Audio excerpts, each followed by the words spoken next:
Lucas capítulo 24, versículo 13.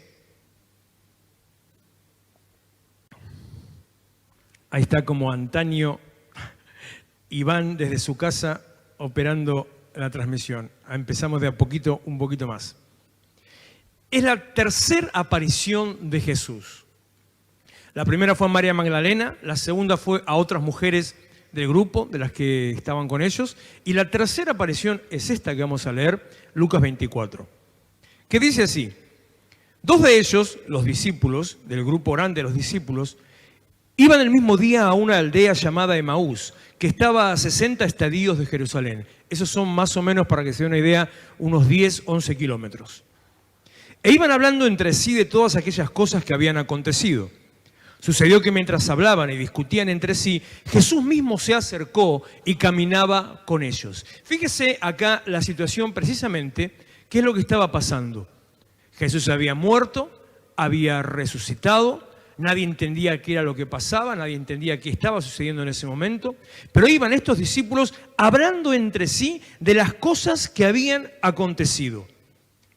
Hablando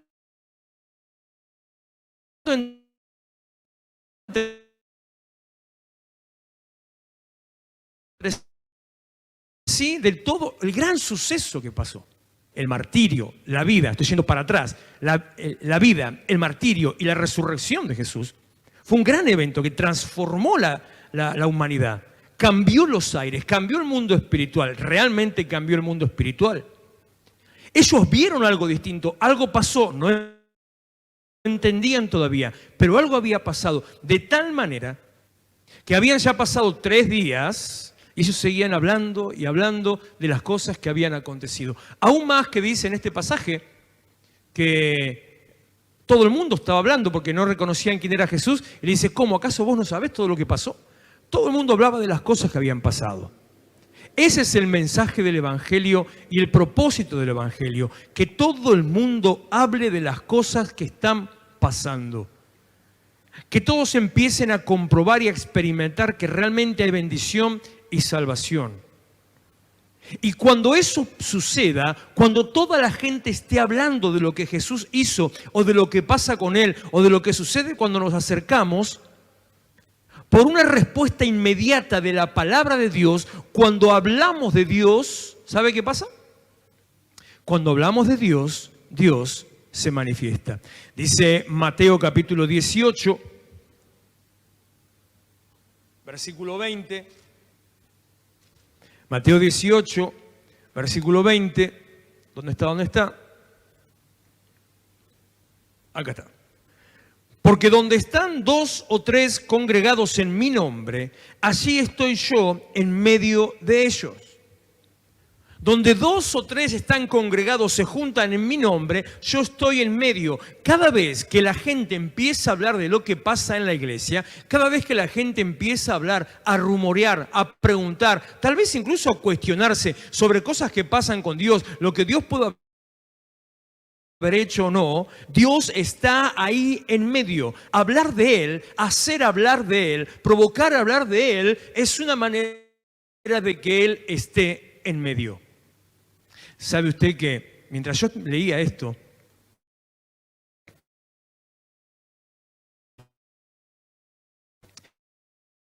pensaba en algunos de los acontecimientos de los últimos días? Justamente me decía esta mañana un amigo que se habla entre líneas y tras bambalinas que los focos de contagio hoy son de entretenimiento, cine, teatro, los shopping, todo eso, y las iglesias.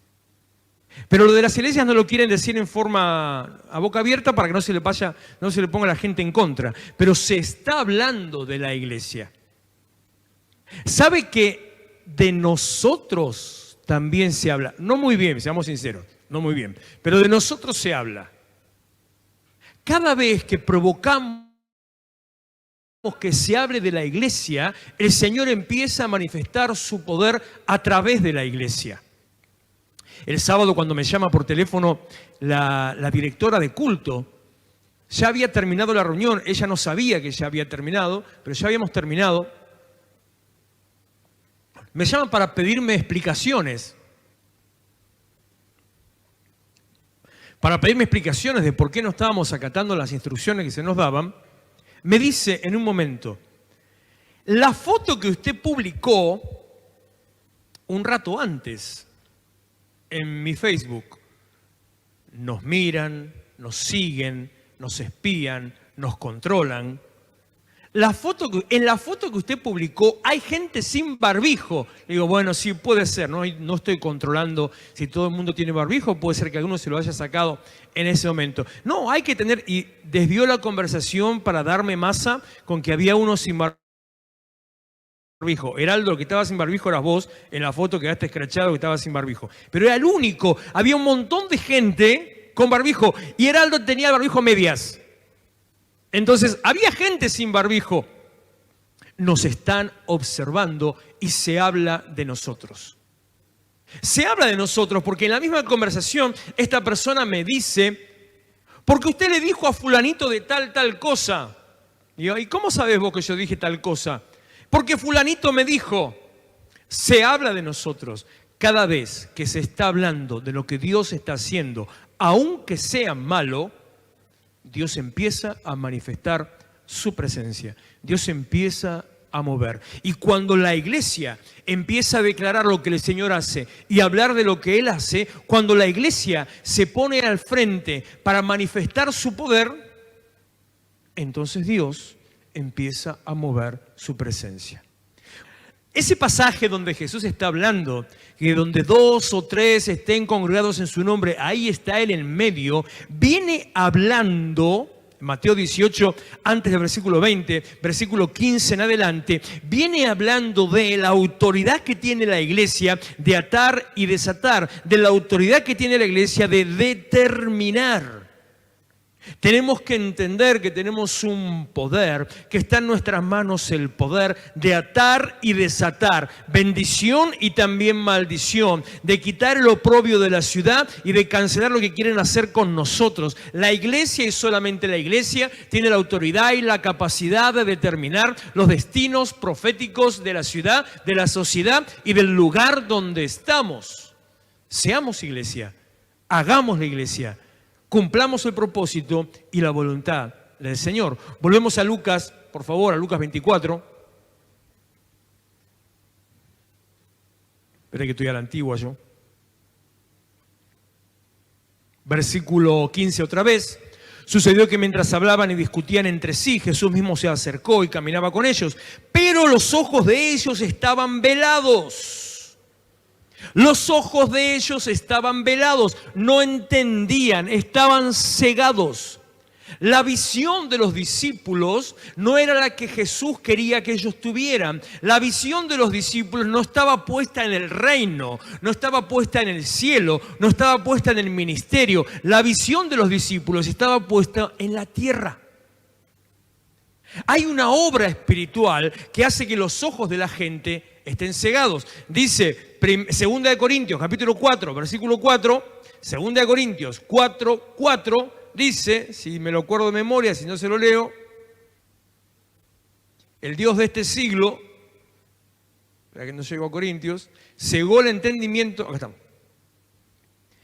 El Dios de este siglo cegó el entendimiento de los incrédulos para que no les resplandezca la luz del evangelio de la gloria de Cristo, el cual es la imagen de Dios. El entendimiento de la gente está cegado. Si no tenés puesto tus ojos en el reino, tu entendimiento está cegado. Solamente se entienden las cosas espirituales cuando vos pones tus ojos en el reino, tu visión en el reino y recibís del Espíritu de Dios. Dice también 1 de Corintios que lo espiritual solamente se entiende en forma espiritual. Lo espiritual se discierne espiritualmente. Por eso mismo, cuando los ojos están cegados, velados, solamente a través del Espíritu se pueden abrir. La gente no entiende lo espiritual. Es responsabilidad nuestra mostrarles lo espiritual. Es responsabilidad nuestra abrir los ojos de los ciegos y de los que los tienen cegados, que son dos cosas distintas. Los ojos velados, los ojos cegados estaban tapados. Los ciegos espirituales son los que nacieron sin visión. Al que nació sin visión hay que darle la visión. Al cual su visión fue cubierta, tapada, hay que correr el velo para que empiece a ver. Ellos no entendían. Los ojos de ellos estaban velados para que no le conocieran, no entendían. Tenían su mirada puesta en lo terrenal. Y 2 versículos más adelante, se lo explico, precisamente lo dice. Y les dijo, ¿qué pláticas son estas que tienen entre ustedes mientras caminan? ¿Y por qué están tristes? Están tristes precisamente porque su mirada no estaba puesta en el reino, porque su mirada estaba puesta en el beneficio personal. El beneficio personal. Somos nosotros, la iglesia, los responsables para que dejen de mirar solamente un beneficio propio y empiecen a mirar un beneficio de reino. Y eso tiene que hacerlo el creyente. Usted, nosotros, tenemos que tener una visión de reino. En cuanto a la iglesia, una visión de reino. En cuanto al ministerio, una visión de reino. También incluso no poner primeramente mi visión personal, sino la de la iglesia, la del ministerio, para tener una visión de reino y así crecer, ser edificados y mostrarle a todos que se puede vivir de otra manera y que hay una manera de cambiar nuestro nivel de vida. ¿Qué pláticas son estas que tienen entre ustedes mientras caminan y por qué están tristes? Respondiendo uno de ellos, que se llamaba Cleofas, le dijo, ¿eres tú el único forastero en Jerusalén que no has sabido las cosas que en ella han acontecido en estos días? Entonces Jesús les dijo, ¿qué cosas? Y ellos le dijeron, de Jesús Nazareno, que fue varón profeta, poderoso en obra y en palabra delante de Dios y de todo el pueblo. Y cómo le entregaron los principales sacerdotes y nuestros gobernantes a sentencia de muerte y le crucificaron. Pero nosotros esperábamos que Él era el que había de redimir a Israel. Y ahora, además de todo esto, hoy es ya el tercer día que esto ha acontecido. Nosotros esperábamos que Él era el que iba a redimir a Israel. Tu visión no estaba puesta en el reino, tu visión estaba puesta en un beneficio personal y propio. Tal vez nosotros incluso muchas veces servimos a Dios solamente con el mismo enfoque, con un beneficio personal y propio. ¿De qué manera? No le estoy hablando de llenarme el bolsillo, de estar mejor yo, de sentirme mejor yo, de tener una mejor familia yo, de que mi esposa, mi esposo, mis hijos estén mejor yo, para encajar el formato del yo, de poder tener un mejor pasar, de poder tener una mejor condición de vida. Pero no estoy pensando en el otro, estoy pensando en yo. Tenemos una visión, le voy a decir una palabra errónea a propósito, tenemos una visión yoísta.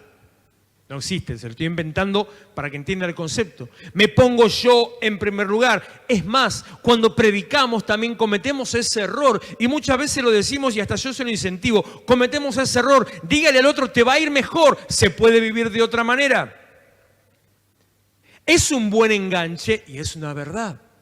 Y tenemos que usar ese enganche porque la gente en general no se va a acercar a Dios porque yo le diga, vení que hay otro que te necesita, no le importa.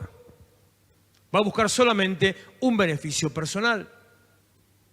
Pero una vez entrados, una vez empezamos a caminar, una vez empezamos a conocer las cosas del reino, decía, una vez pasados los primeros pasos, empiezo a conocer el camino, empiezo a ser discipulado. En nuestro caso, en la escuela de crecimiento, enseñamos los primeros pasos, lo que Dios tiene para nosotros, lo que Dios espera de nosotros, y empezamos a movernos con la visión de la iglesia. Una vez hecho eso, ya lo que nos corresponde es empezar a servir a Dios. Hablábamos sobre María Magdalena. Cuando llegó ya el momento final del mensaje, me estoy refiriendo, decía, vale la pena servir a Dios. Porque Jesús tuvo una dedicación especial por una mujer que con su vida todo el tiempo asistía a Jesús. Vale la pena tener una visión de reino. Vale la pena servirlo a Él. Pero nosotros esperábamos que Él era el que había de redimir a Israel. Y ahora, además de todo esto, hoy es ya el tercer día que esto ha acontecido. Aunque también nos han asombrado unas mujeres de entre nosotros, las que antes del día fueron al sepulcro, y como no hallaron su cuerpo, vinieron diciendo que también habían visto visión de ángeles, quienes dijeron que él vive. No entendían lo que estaba pasando. Él había resucitado. Les dijeron que había resucitado, pero no entendían lo que estaba pasando. Pero que me perdí. Y fueron algunos de los nuestros al sepulcro y hallaron así como las mujeres habían dicho, pero a él no lo vieron. Entonces él les dijo: oh insensatos y tardos de corazón para creer todo lo que los profetas han dicho. ¿No era necesario que el Cristo padeciera estas cosas y que entrara en su gloria?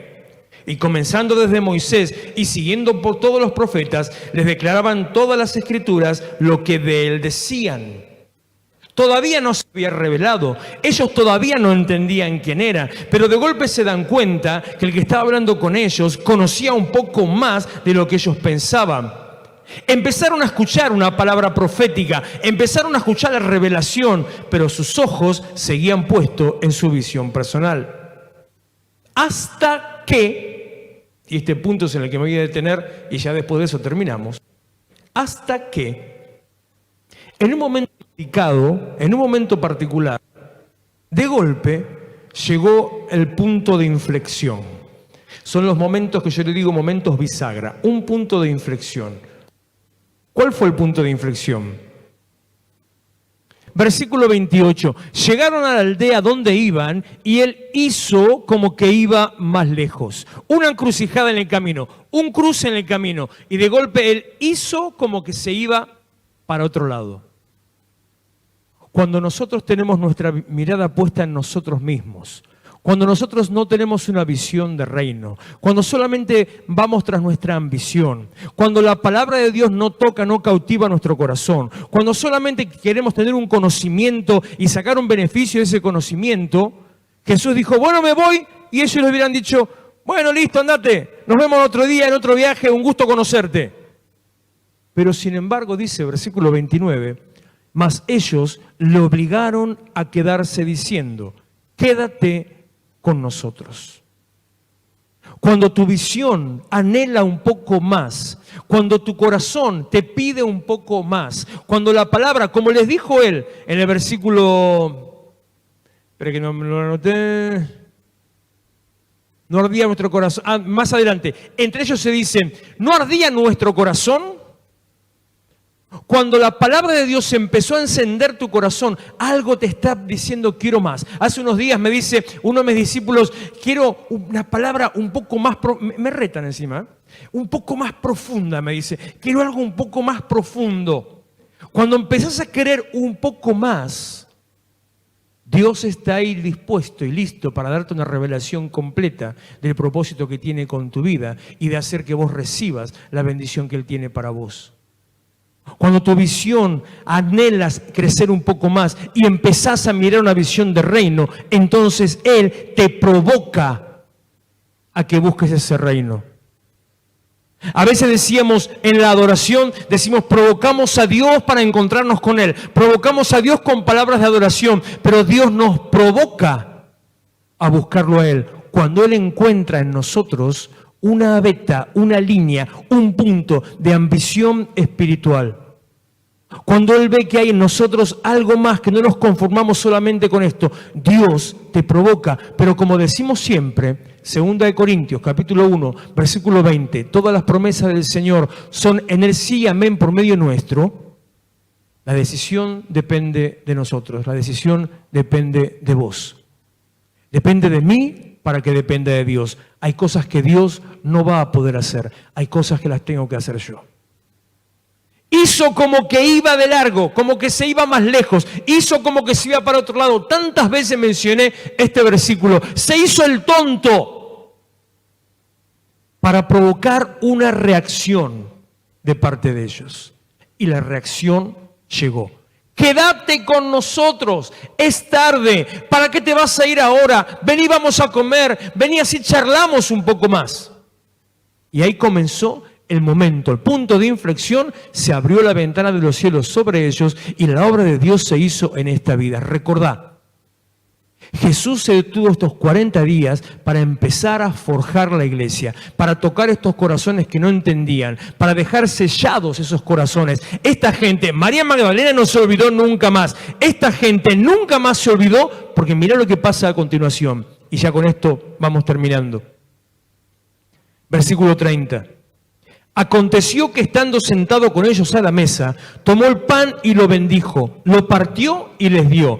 Entonces les fueron abiertos los ojos y los reconocieron. Cuando compartís con el Señor el momento del sacrificio y el momento de la adoración, cuando compartís con Dios tu mesa y tu intimidad, cuando compartís con Dios el momento de intimidad familiar, el momento de ser uno, entonces los ojos le fueron abiertos y empezaron a entender que eran herramientas en las manos del Señor. Y se decían, entonces le fueron abiertos los ojos y le reconocieron, mas él se desapareció de su vista. Y esto es lo que te decía recién. Y se decían el uno al otro, ¿no ardía nuestro corazón en nosotros mientras nos hablaba en el camino y cuando nos abría las Escrituras? Había hambre en esos corazones y Dios respondió al hambre en esos corazones.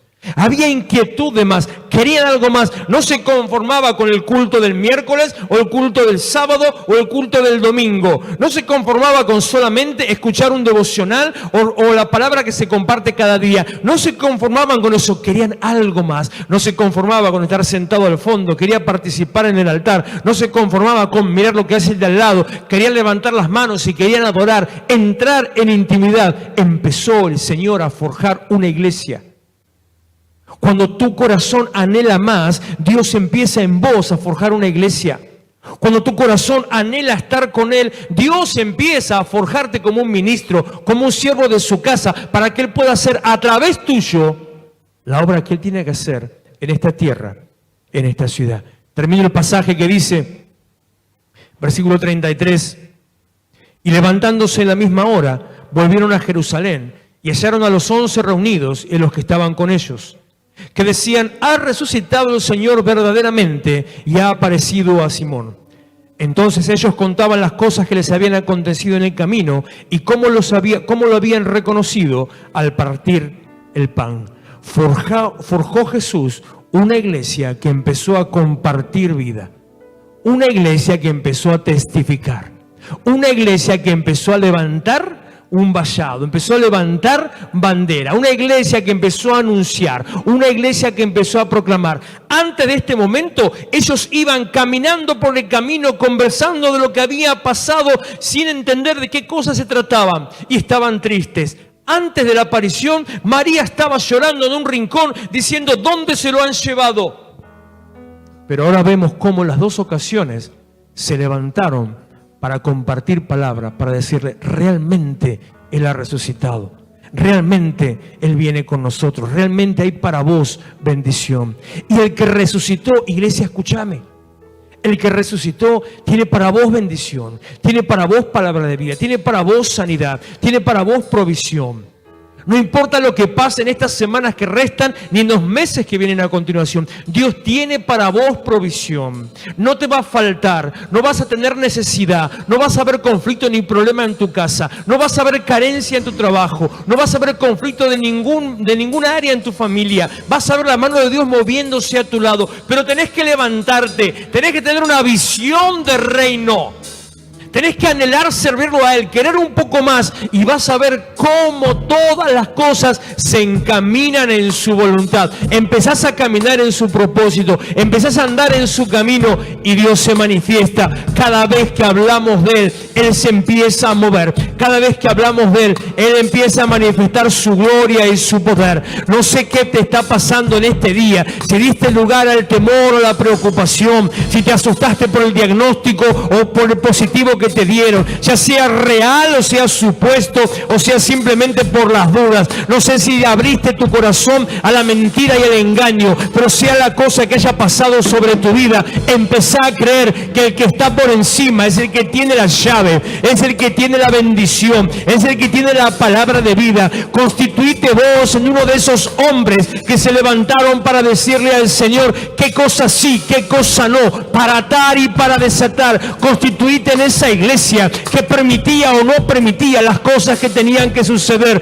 Levantate firme, levantate en pie para determinar cómo vas a moverte, qué vas a recibir. Alimentate con la palabra de Dios, nutrite con la palabra de Dios, empezá a compartir palabra de vida, empezá a anunciar, llama a tu vecino, al de enfrente, al de al lado, un amigo, un compañero, venite a la iglesia a buscar volantes, venite a buscar afiches, empezá a repartir y a pegar y a declarar palabra de vida. El Señor está en este tiempo proclamando y manifestando su presencia. Te adoramos, Señor, poderoso Dios.